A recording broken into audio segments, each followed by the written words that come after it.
samedi 26 mai 2012 a constitué pour Goussainville une date hautement symbolique. En effet, pour la première fois, l'abolition de l'esclavage y a été célébrée. Il a semblé important à la ville de faire ce rappel, notamment pour les jeunes générations. Connaître le passé, c'est comprendre le présent pour mieux envisager l'avenir.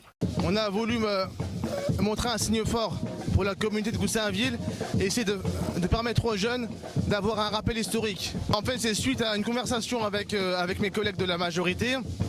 On est parti d'un constat simple, à savoir l'esclavage n'a jamais été une question qui a été abordée à Goussainville de manière plus profonde.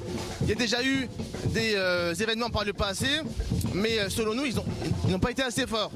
Au programme de cet après-midi festive, discours et inauguration de la plaque commémorative au quartier des Demoiselles en hommage au décret de 1848 de Victor Schœlcher et marche festive avec les associations de la ville. Également au programme, un orchestre de percussion et des danseuses jusqu'à l'espace jeunesse romanais. On s'est dit qu'il fallait leur faire prendre conscience que l'esclavage, ça existe encore aujourd'hui.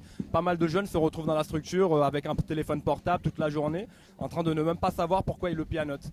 Et lorsqu'on leur parle d'esclavage moderne, ils ont du mal un peu à comprendre que ça dépasse vraiment l'histoire des Noirs et tout ça, que ça va bien au-delà avec l'exploitation des enfants, comme on l'a dit dans le slam, avec pas mal de choses qu'on vit dans le monde du travail, avec les surcharges de travail, et l'esclavage aussi des nouveaux outils modernes qui sont mis à notre disposition, mais à travers lesquels les jeunes s'identifient, les marques, Nike, les téléphones portables et tout ça, et ils se rendent pas forcément tout le temps compte qu'ils en sont eux-mêmes victimes.